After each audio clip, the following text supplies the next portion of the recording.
I'm Zach. I'm Harrison. And we're TEMPT.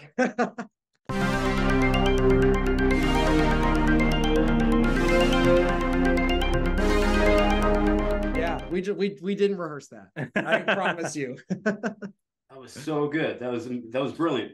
Guys, for those that are just checking this out now, welcome to Sonic Dorms. I've got two incredible people here today on the show. Zach Allen, lead vocalist, and of course, Harrison Marcello of TEMPT. I'm pointing as if you guys are in the room with me right now. Might as well. But guys, new record coming out this Friday. If you can believe that, that's August 25th, of course. And this record has been in the works for a while now, and it shows because, as I previously mentioned, I've listened to this record about 7 times in a row now. And mind you, I'm only listening to it on this little Bose speaker, and yet it sounds tremendous. Good. That's that real means test. it sounds good. Yeah. And I think the thing about it is, like, my philosophy about a brilliantly sonically speaking sounding record is that you can play it on any device. You can play it off your phone. You can play it in your car. You can play it wherever you'd like. You can play it in a club with these incredibly huge, multi-dimensional, movie theater type speakers, and it's going to sound immense either way. Well, that was when we were in the mixing process. I mean, that's one of my biggest tests is I always take it on my iPhone or play it out of my laptop speakers, or play it in the car, just listen to it a bunch. Because if it sounds good in all those different ways to listen, then you have something that actually sounds good. Because there's one thing, like you said, when you're in the studio and you're hearing it on the best speakers in the acoustic EQ'd room, yeah, everything pretty much sounds good in there, but you want to make sure it sounds good on the iPhone and all that stuff. I know it's cliche, but I think my favorite place to listen to music is in the car, because it is kind of the true test. And I remember when we first got the mixes back, when CLA first mixed, was it 2 A's and Living LP? Dangerous. Yeah, Living Dangerous. When we got those back in the car, we were just like, okay, no notes. We're good. Yeah. Let's move on. Yeah, it's a real test. That's awesome to hear. I mean, I haven't done the car speaker test yet, but I already know. I'm dying to have the physical copy because I want to hear it in high fidelity. So I ordered, it's been probably about 3-4 weeks now. I ordered, once it went available on Bandcamp, which, by the way, it's up till Friday, right? That people have to purchase the record and get a limited edition signed copy on CD of the record, right? To personalize it for you and all that good stuff. Yeah, man, I jumped the second I saw that, not just because either way, what matters to me is I needed a physical copy of this album. So let me tell you something. I hadn't ordered a physical, and I buy CDs still, but I hadn't made my way. An album hadn't really clicked with me in such a way. And again, this has been on I was like, that first single came out, Living Dangerous, featuring Dorothy, which is amazing. And since then, it's like, where's the album now? It's been how long? It's been like 2 years, right? I think since. Yeah, well, a lot of that unfortunately was due to the COVID delay and wanting to be able to put the album out when we're in a position to really promote it and go into touring and stuff like that. So it was hard for us to kind of wait on it for a while, but we're here now, and it's only 2 days away from the day of this recording. So that's right. It almost feels unreal for us. So we're glad you're as excited as we are. Yeah, I feel like I was a part of it. I mean, and then although I wasn't, but Harrison, I had you on the show once before. That was back then. That was about 2 years ago now, almost 2 years ago now, and it just was so cool to see just the development. I can tell even back then you were really excited about this record, even at that point. So it said a lot. You put a lot of time into this, I can tell. And if you wouldn't mind, pardon my overt excitement here, but I've been waiting a long time for this, and it's not often that I hear records that sound this well crafted. So if you wouldn't mind breaking down how this record started, how long did it take for these songs to develop? Because there's a lot of people out there that don't realize these days, because it's a quick change world and everybody's about that instantaneous fix. It's like that McDonald's fast food kind of songwriting process. Although ultimately, ironically enough, you'll have like 8 songwriters on a single track for that quick fix song. But you guys are creating immediacy that sounds well honed, well crafted, and like it had a development period. So if you wouldn't mind guiding me through how this record and the development of it all started, really. Yeah, so to give some context, the record was mixed and mastered in 2020. Yep. It was in the summer of 2020. That was when the record was officially done. So it depended on the song. So, you know, we had obviously we formed as a band in 2017 as the current unit and as kind of a serious band. Zach and I had met before that, and that's when we had done our previous album. But at that time, we weren't really pursuing the band in its full capacity, and you know, and had really, you know, we were busy with school and that type of stuff. Yeah, we were different time in life. Yeah.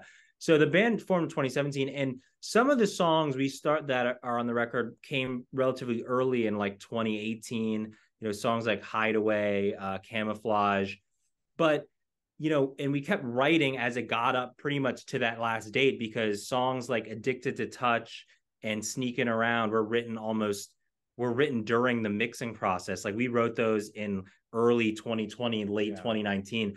But I think the best part about, you know, that process for us was, you know, we all came together, we started writing, and we found this vision of like what we want the band to be. And we all are so in sync about the type of show we want to put on live and the type of music that we want to create and we want to write. And we're really just writing music that we wish we could listen to. You know what I mean? Yeah. So we're writing the music we really want to hear. And it's a combination of all our different influences.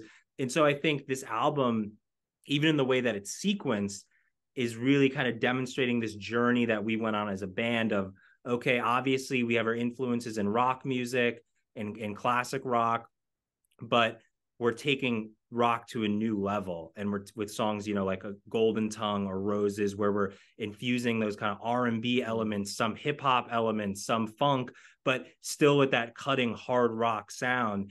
And so the order of the record is almost kind of the timeline of not exactly, but it's kind of the timeline of like, this is where we came to through the creative process of this, and kind of where we ended up and where we're going to be going in the future, which I think is really cool that the record is structured that way. And that was actually Chris Lord-Alge, our manager and mixer and producer, had that concept of, why don't we do it kind of this way and show fans and new audiences that this is kind of the direction that we're taking rock music in a whole new place that's obviously still, you know, has all the timeless, awesome sensibilities of classic rock, but is infusing what we listen to today in modern production and making it a completely new sound that isn't just a kind of a throwback band. You know what I mean? And that's the best part, I think, about working with Chris, is that he comes in and you would think that, you know, he's mixed amazing records, Muse, Green Day, all these incredible artists, and only to name a few, of course. But he comes in without an ego, and he comes in and he shares our vision and he shares our passion for the music. And so he's been such a great collaborator, coming to the studio and offering tips, and, you know, even like song structure or like little things here and there. He's always shared our vision. He's always really empowered us, and he's been just such a great collaborator. Yeah, just a total, like, he's almost like a band member in a way. Like, I know, total creative, you know, on the same playing field relationship. It's great. It's incredible. So, I mean, it mustn't be underestimated. Like, again, songwriting on this is so tremendous and so complex, yet so simple sounding. And I don't mean that as a negative. I mean, that's great. It's very much, there's this dichotomy happening where there are these very, again, instantaneous melodies, guitar licks. It's one of those records that demands replay value, because the more you listen to it, you'll find something new that sneaks up on you. And again, this is only from me listening to it, like, just right off the bat, you know? So already I'm going, I got to hear that again. Or I heard this little distinctive bit, or this little keyboard flourish on the opening track, Welcome Me In, that really stuck out to me. And it just reveals itself more and more the more you listen to it. And that's a beautiful thing. But I got to ask you, like, what is the songwriting like, the process like? Is it, I know you mentioned there's like this unification involved, which I can hear. It sounds like every member is crucial in crafting these songs. It doesn't sound like, you know, any one member stands out more than the other. And I think that's the beauty of having a band that works in such a way, is that every one member adds something really vital to the overall recipe. And I can hear that here. So where does it begin for you? When you sit down and write a song, how does it all begin?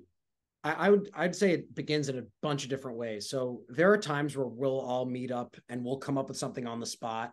There will be other times where Nick or Harrison or I will have more of a completed idea, or maybe a lyric that we want to work with, or a melody. And then we eventually all bring it in. I know personally, I write best with others. I'm not really a fan of writing by myself. So I really like, bouncing ideas off the guys and figuring it out. And honestly, I mean, at least when we're writing, I think the main thing is we want to write a song that you can know the chorus after singing it the first time, after hearing it the first time. Yeah. I think that's a big goal of ours, because, and also don't bore us, get to the chorus. I mean, we joke about that, but we do, well, because like we said, we're writing songs that we want to hear, and we're creating the music that we wish was out there, kind of. And like Zach said, the process totally varies. And I think that's the best part about being in this group, is that, we are all just very focused on what is the best material we can write. And so if I come into the group with a chorus, or I send them something, if it's the best thing they've ever heard, they're not going to tear it down or say, oh, well, I want to get my stamp on it or change it. Or if all of a sudden then Nick or Zach says, oh, that's a good start, but what if we do this instead, or change the melody here? I'm not going to be like, oh, well, that's my chorus, don't change it. So we are all on the same page about like, we want to write the best music we can possibly write. We want to explore these ideas, and we really have no egos at all about, who came up with this part or that part. If it's good, if it's the best part that's come up with, we're putting it in the song. Yeah. It's hard to work with other people that, bring egos into songwriting. It's just not the same. And we're all just so open, and we're not afraid to share ideas, even if they're bad. Like I can even be self-conscious about like singing a melody that like, oh, you guys going to like it. But everyone's just so open-minded, and we're just, it's a fun process. We have a good time. We genuinely enjoy spending time together and doing that. It reminds me a lot of, I'm sure you guys have watched it, but the classic albums, it's back from 2002, but the classic albums episode where Def Leppard dissect Hysteria, like track by track.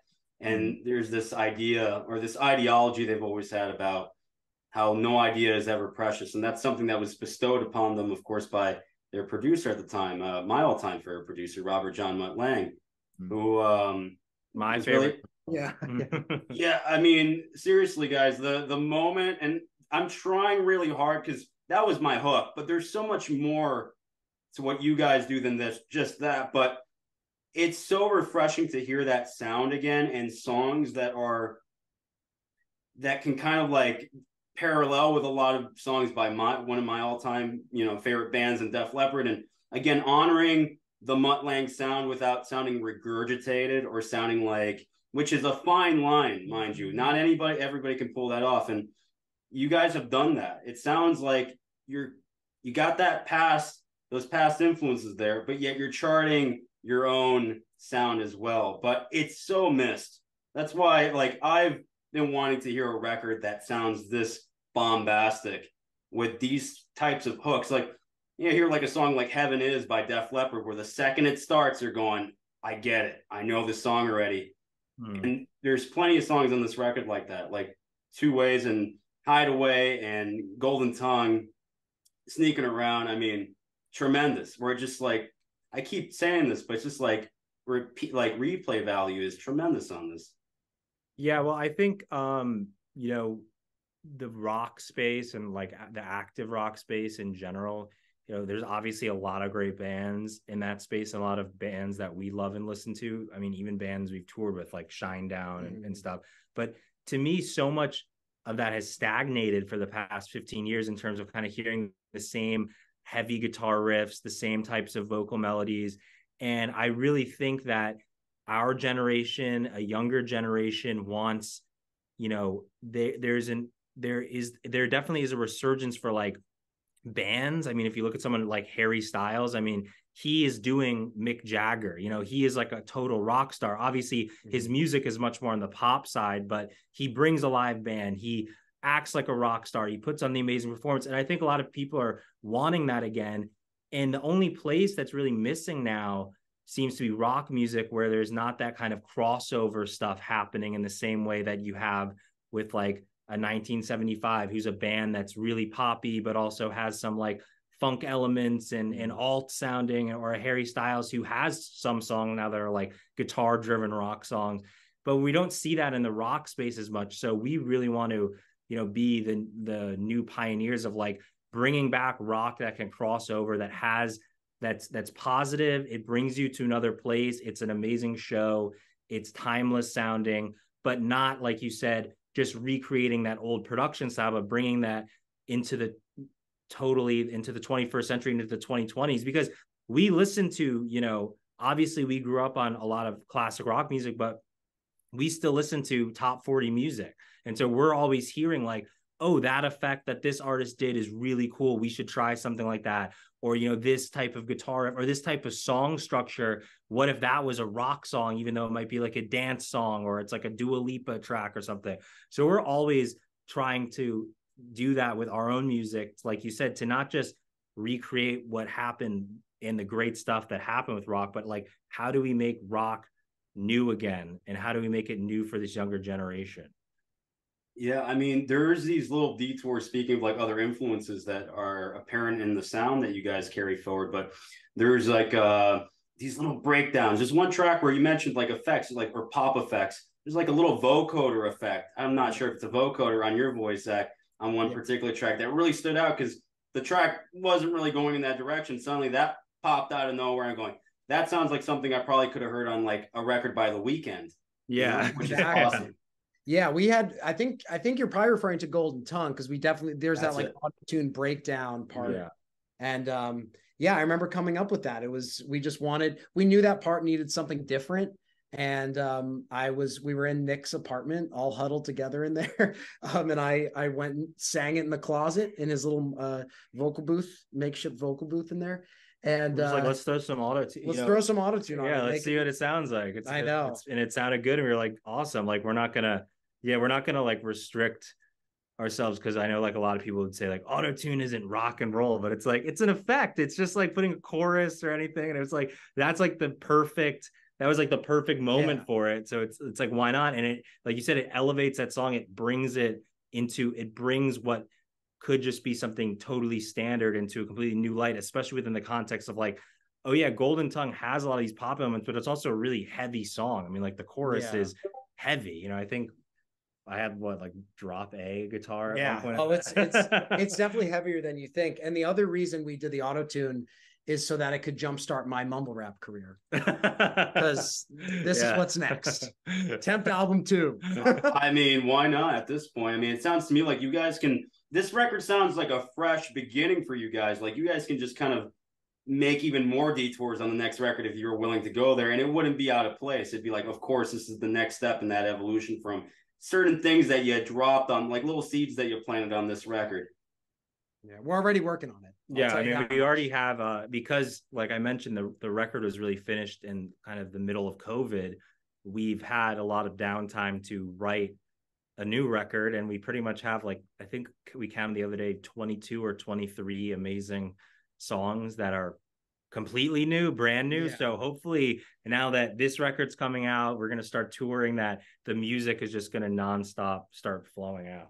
You brought up something really important and crazy, which I love, by the way, is that you got 23 songs that are already pretty much finished or almost finished. The song structures are done. Like, we have, some of them are pretty much done, others they're in various different states, but we have 22 like completed songs in terms of like, I could play you them and you would hear a whole song. Maybe, you know, obviously, just like with this record that's coming out, you know, sometimes even up until the very end, it might be like, oh, you know what, we might need something there, or we might need to take that out. So there's obviously going to be some production changes to it, or maybe arrangement changes. But we already have, we have a full album pretty much that could, if we wanted to put it out in like 2 months, we could. Literally before we got on with you, we were working on a new song. Yeah. In his room right over. Yeah. So we were cooking.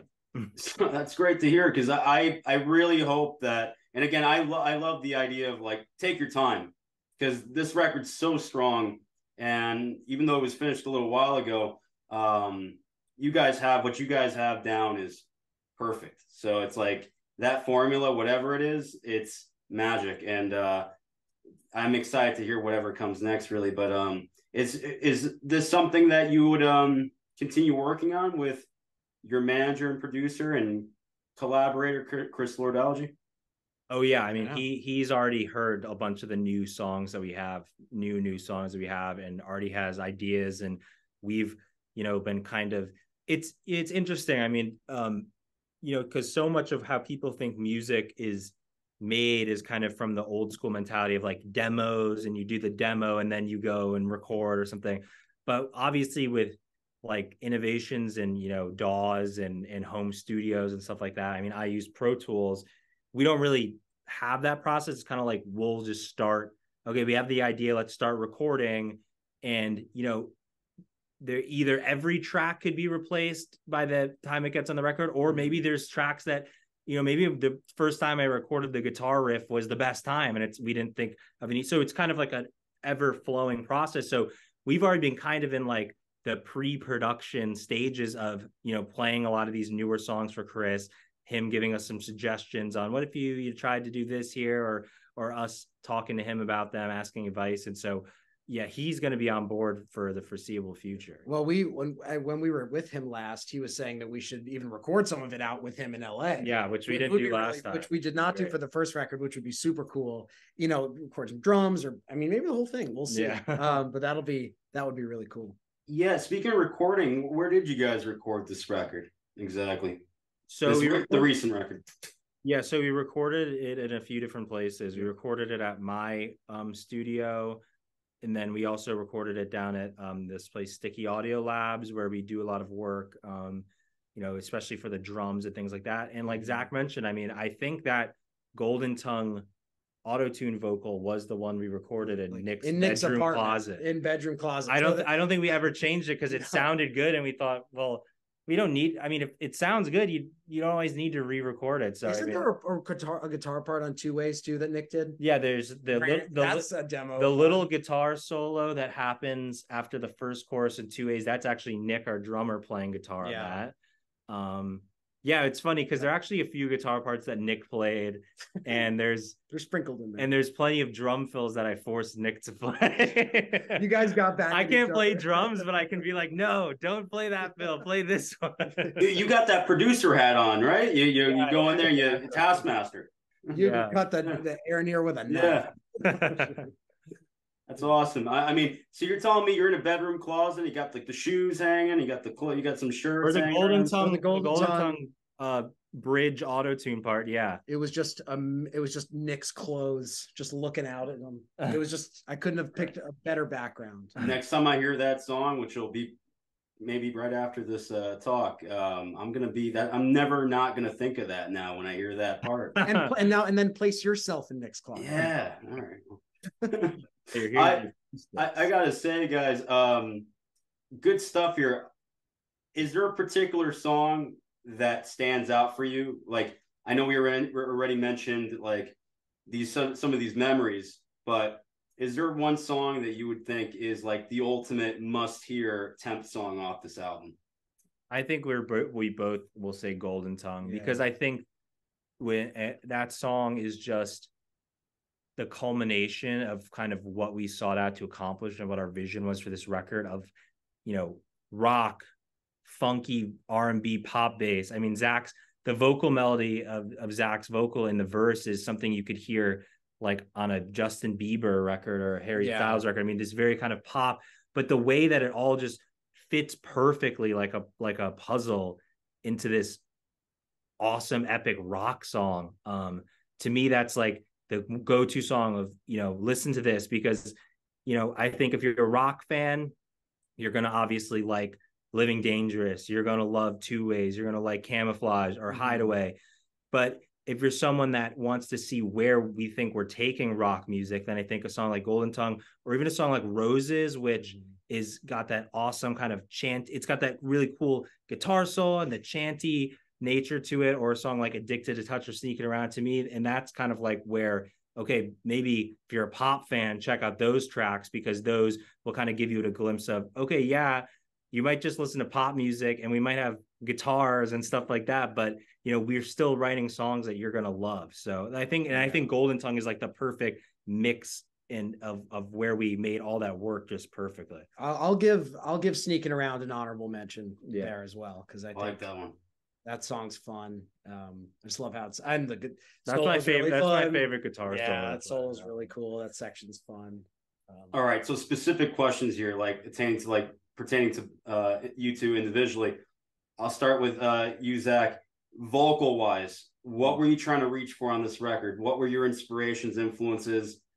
How far were you pushed as a singer making this album? That's a good question. I was definitely pushed far. Vocally, did not want to ever really play it safe. Wanted to hit the high notes that I don't think I would even dream of hitting sometimes. And I want to go for it. I'm a big fan of guys like Steven Tyler, who have so much attitude when they sing, and his range and everything, and more than just his voice, it's his lyricism and the way he acts on stage, and just his whole persona is so much fun. So I definitely wanted to push the boundaries a little bit, especially with a song. I mean, we were just talking about Sneaking Around. That one gets up in the clouds. Yeah, the after the solo. Yeah. So just screaming that was really fun, and just, I guess, exploring my voice, seeing what it could do. And I'd be like, oh, well, and we worked a lot, Zach and I, on the vocals, and especially, like, I know there were many grueling times of, we were doing some of those big harmonies we have in like a song like Camouflage or Addicted to Touch, and you do almost 40 tracks of these different harmonies, and then you listen back to it and you're like, okay, like there's something about those harmonies don't really work, because sometimes you might like sing the harmonies and you're like, okay, yeah, that's the harmony, or you play it on the piano, okay, there's the third or the sixth or whatever you're trying to do, but then you sing it, and then on the track it's like, oh, it doesn't really, maybe the harmony is actually weirder, and so we would like re-record sometimes these backing vocals like 2 or 3 times in a row, just to be like, okay, now we finally got like the perfect balance and mix that we want of these harmonies. So, and we re-recorded vocals a lot, because some of the earlier songs that we had written, like Hideaway or Camouflage, we were working the record, but we were also playing live as well. So, or even something like Golden Tongue as well, so we were recording the record, but then we go and play the songs live a few times. And it's like, oh, we thought we finished the vocal, but now that Zach's gotten even more comfortable with the song, he's done a performance for the crowd, really trying to sell the song, telling the story. It's like, okay, now let's re-record your lead vocals again, because you got it even down more and you've interpreted it more. So like some of those songs, like the lead vocals were recorded like a few times after we got what we thought was the final one, because we just wanted to make it like have the performance be perfect. Because I mean, obviously the lead vocal is what everyone pays attention to the most when you're just casually listening to a song. Well, yeah, you can't give the same performance when you're looking at the lyrics like this and you're playing the song versus knowing the lyrics and having played them live, which I think is one of the good things that came out of the waiting period with the album, is that we did get to play a lot of the songs on the album live. Got to see what worked, what didn't work. Crowd testing is honestly the best way to test a song, really. And focus group, and a live focus group, exactly. And to be honest, it was very helpful for me, because then, like Harrison was saying, come back in the studio and we'd re-record it. So I'm just really proud. And I mean, I got to give these guys credit. Like Harrison, Nick, and Chris, like really have good voices too. And a lot of the harmonies is all 4 of us. Some of it's 3 of us. Some of it's just me. Some of it's 2 of us, Yeah. So these guys can really sing. To say, there's a moment on Camouflage where there's like this really guttural. I mean, all the gang vocals on that track in particular are very Mutt Lange, like very like deep, but like because Mutt has that like Don Henley-esque tone to his voice. He's got those big gang vocals that sound really, a lot of it's coming primarily from him. So that was you, Harrison? That was me doing my Mutt Lange impression. That's coming from him. Wow.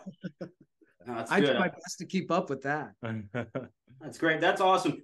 Zach, I mean, the idea of road testing or crowd testing songs is kind of like forgotten about a lot of times, because everybody's recording, especially for bigger bands, bigger artists, who, everybody's like just got their eyes on them and posting things like every single day on what they're doing. So suddenly like these songs come out, like I already heard the song. So I think a lot of people are like, they don't really want to do that. But the fact that you have this advantage in doing that and you worked it, because I missed that. I think that helps make a better song, really, when you've had more time to process, build the confidence in selling the song live, seeing what, like you said, what works, what doesn't work, and then reapplying it to the studio once you're wherever you decide to record the track. And it shows like it pays off really well. I mean, some of my favorite records, to think like the first Cars album was like road tested for like 3 to 5 years before they like actually put it down. And when you put it down, they work with like a legend like Roy Thomas Baker. You're going like, no wonder these songs are so refined. They had spent a lot. Van Halen's another one. First album, they road tested that for at least 3 years before finally got it down, you know? I mean, I don't even think it was something that we consciously did. And again, it might not even be something that we'll have the luxury of with further albums. We don't know. We might just be putting stuff out, but you know, the waiting period was tough. And I think that was one of the silver linings, is the road testing.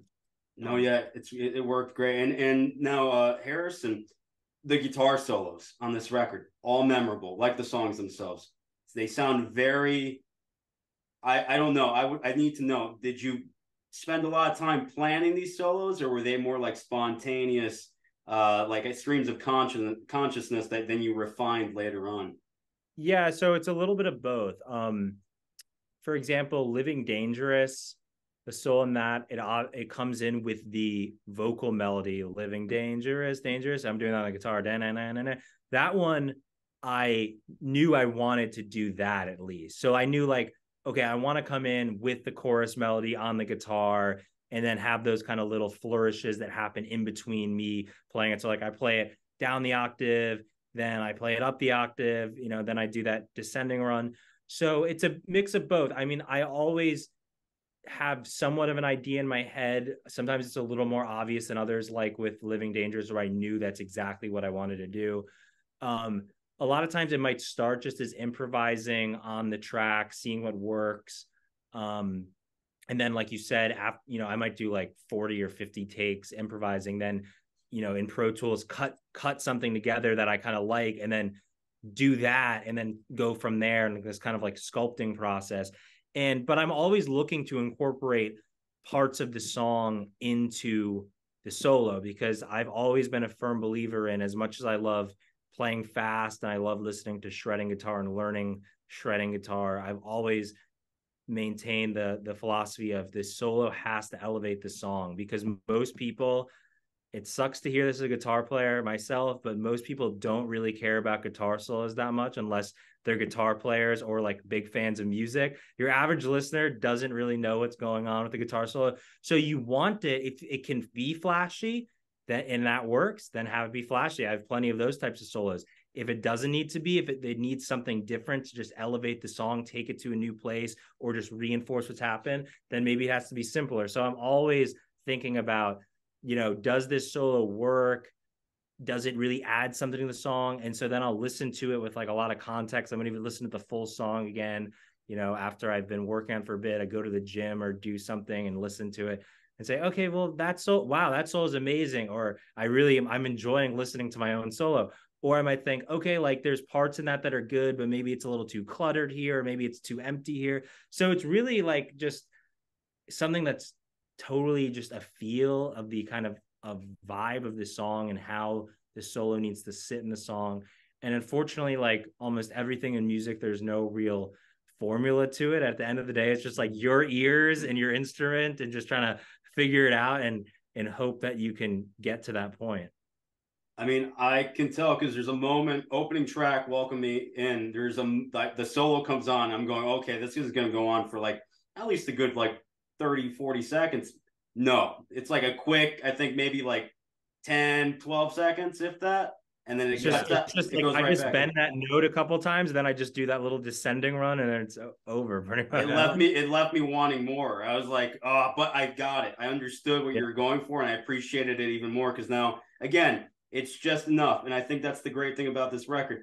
I haven't checked at the total. I haven't applied all the times, but this is a very concise record. It's just enough. It doesn't give you too much. It doesn't overstay its welcome, which I think helps a lot too, because these days you know, with the way things are, people are like on to the next thing after like 2 seconds after they just got back from doing that one other thing.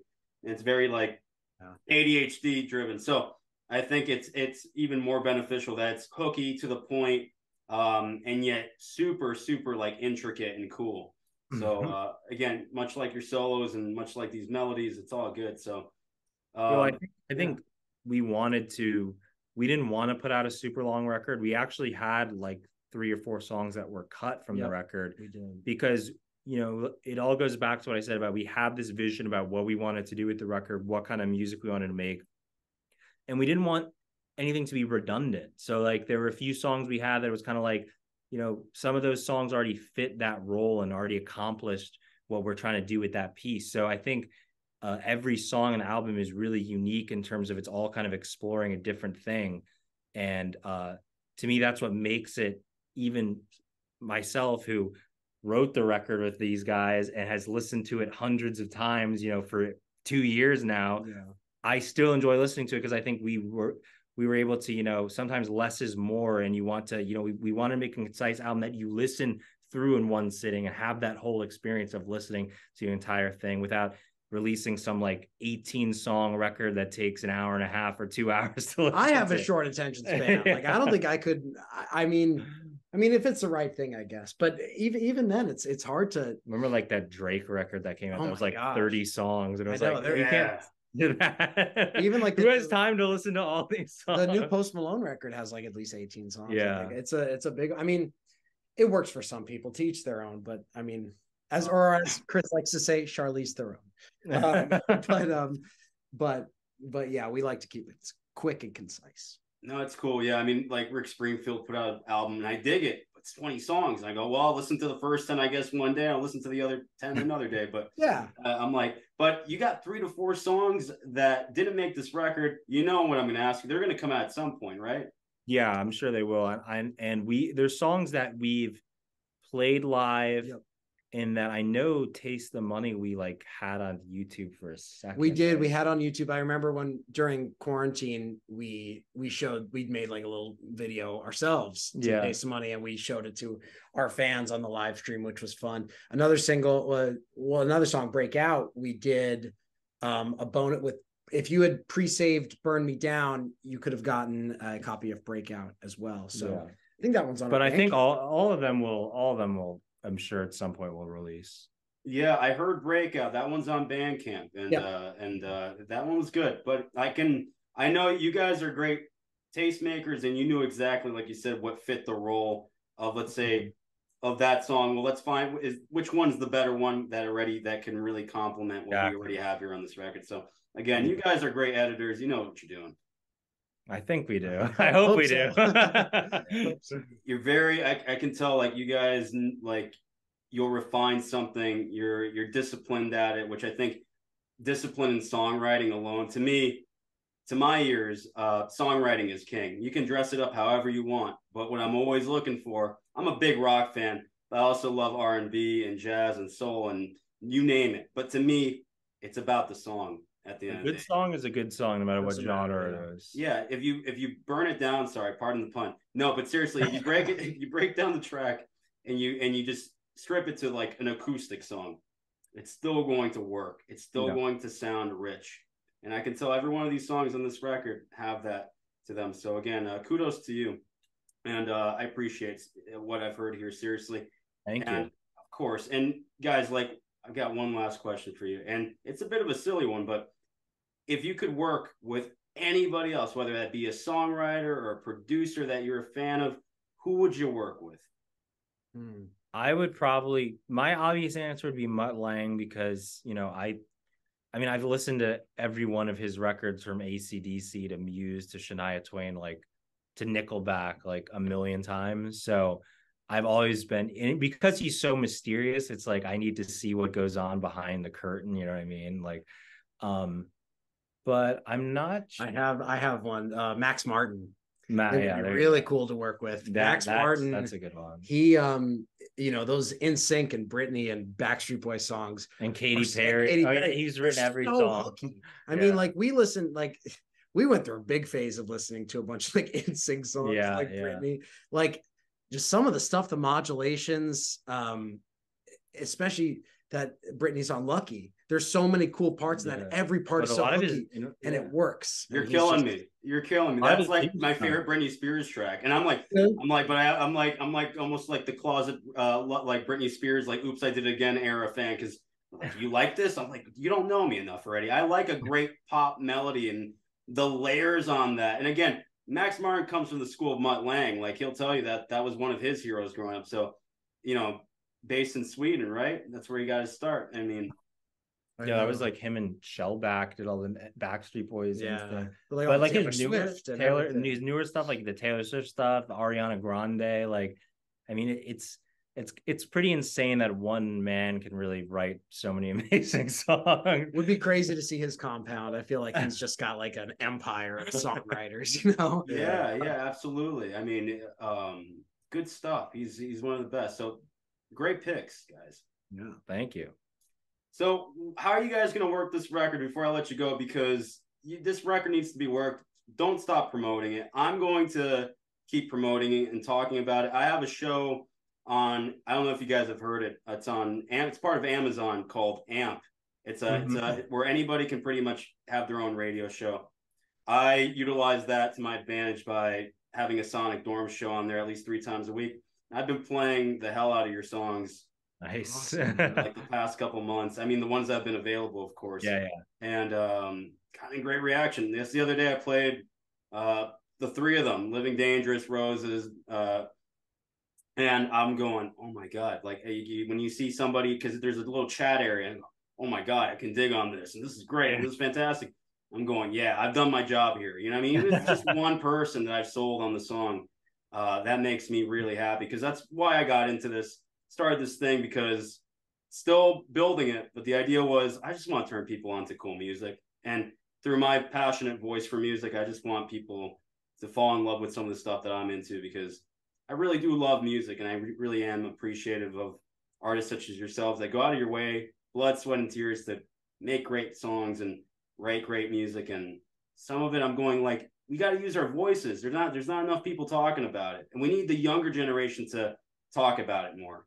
Even if it's on TikTok, anywhere. I was gonna say we appreciate people like you so much. Like, you have no idea how much it means as an artist for people to be spreading the word about your music. I mean, it's the ultimate thing that you can do. So we're so appreciative of people like you and everyone for spreading the good word. We're gonna continue to spread the good word. Yeah, and we can't say anything definitive right now, but we're definitely going to be touring. We did a tour in Europe last summer, but we're really excited that we're this year and early next year, we're going to start touring North America, and we're going to be promoting the record as much as we can on the road and however possible. So anyone interested listening, you can go to all our social media. What's great is we all are TEMPT bands. So whether it's Facebook or Instagram or Twitter, Spotify would be a big one. You know, Spotify is a big one that people don't realize you can follow artists on Spotify, and that helps a lot. So anyone who's likes what they hear and interested, follow us on Spotify.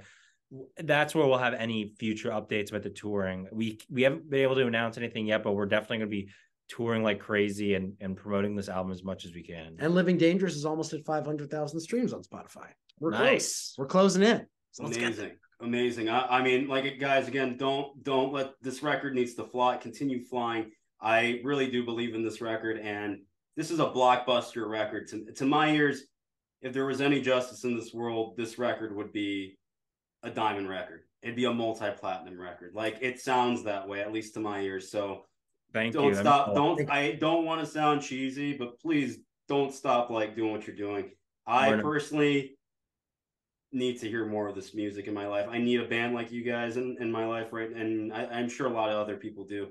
Writing songs of this caliber, sonically, melodically, it's not cheap at all. This is really, really good. And it's not cheap gloss either. It's glossy, but it's authentic, and that's what's important.